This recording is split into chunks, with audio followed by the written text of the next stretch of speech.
The Houston Rockets aren't really looking too well right now, especially with their loss against the New York Knicks on what was that? I think it was Saturday or Sunday. I forgot which one it was, but yeah, the Houston Rockets they dropped down 1-15. Absolutely horrible as of right now. They're definitely the worst team in the league. So we are versing the Boston Celtics today.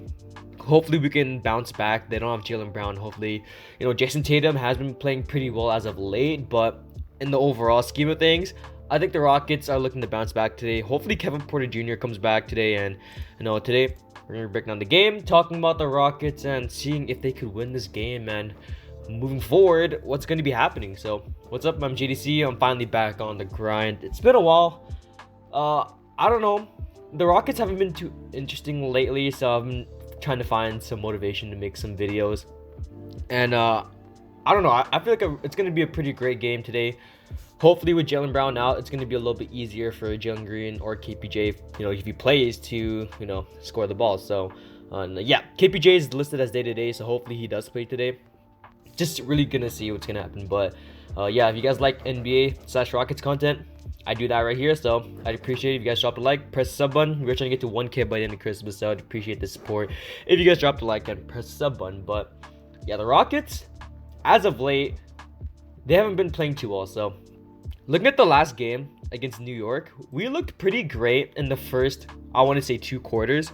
And then, I watched the third quarter, and then around the fourth quarter is where I stopped watching because I had to do something.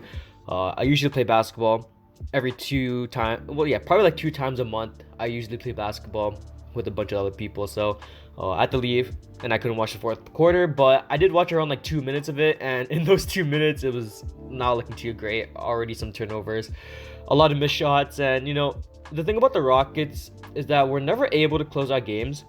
And it's really apparent, a game against the Lakers, we couldn't close out. The Suns, we couldn't close out. Denver Nuggets, we couldn't close out. Same thing with the New York Knicks. And the fourth quarter is definitely a huge problem for us. We're just not really great closers, and Steven Salas isn't the coach to close out games either. I think I remember people talking about Eric Gordon having a lot more shots in the fourth than Jalen Green. I might be wrong about that, but in their overall last few games without Kevin Porter Jr., Eric Gordon has been taking a lot of shots, and I think in one of the games, Steven Salas took out Jalen Green in crunch time when we really needed him. So, really questionable move by Steven to put in Eric Gordon when you don't really need him. And especially last game, I think he put up like 17 shots, I want to say. No, we're looking to it right now, but it was absolutely ridiculous. Last game was just a straight wash. We let Alec Burks, a bench player, go off against us, which is something that's not gonna go well. And looking at the stats from the New York Knicks game, Christian Wood 18 and 12, Eric Gordon 15, Bond 5 and 17. Jalen Green actually had a really great game, 16 points, 2 rebounds, 2 assists, 7-11 from the field, and 2 of 5 from 3. Did have 3 turnovers, but played pretty well that game efficiency wise, and was putting the ball in the basket. Had a lot of really great drives, was shooting the 3 ball pretty decently well. Jae'Sean 11 points, 10 rebounds, 3 assists, and steal and 2 blocks. Played absolutely great. 5 of 12 from the field, not too efficient that night, but was playing really great offense and defense in that game. The one thing, Daniel Tice is really the only worry about really the only worries I have about this starting lineup. Şengün played absolutely great off the bench with 10 points, 6 rebounds, 3 assists. He should be starting moving forward. I think it's just a given fact. Daniel Tice and Christian Wood do not work out well. And it's apparent that Şengün has a really underrated ability to pass the ball. So with him in the lineup and him being able to play make as well as he can, I think the offense is going to run a little bit better. As where, Daniel Tice, 2 points, 5 rebounds, 1 assist. It's just not going to get done in the starting lineup. So yeah, hopefully the Rockets can pull out a dub today. Pretty short video.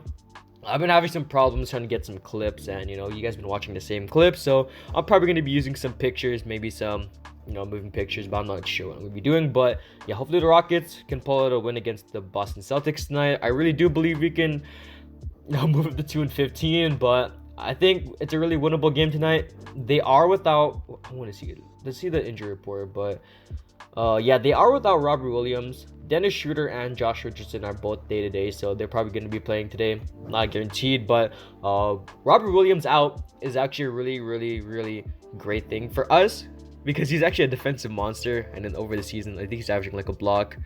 Yeah, he is. He's averaging 1.8 blocks per game, which is absolutely crazy, and then 1 steal. So without Robert Williams, I think Christian Wood, Daniel Tyson, Şengün should be able to do something on the floor. But yeah, hopefully Jalen Green can carry the offense today. Hopefully KPJ comes back in the lineup today, and hopefully Eric Gordon doesn't pull up too many shots. He is playing pretty well today, but well, not today, but he's been playing pretty well overall this season, and he's going to be building that trade value that we really do need, because he's making a hefty contract with, John Wall not playing and making another hefty contract. But yeah, really good to see Eric Gordon building a trade value so they can trade him. It doesn't have to be a first round pick or a young player. It can be literally anyone. But if we can get the most value out of him, maybe at the end of the trade deadline, then yeah, I would do that. But yeah, that's it for the video. I just wanted to talk Rockets because it's been a while. But yeah, hopefully the Rockets can pull out a dub against the Celtics, and hopefully we can finally bounce back from this, 14 game losing streak. So yeah, that's the video. I'm JDC, and I'm out.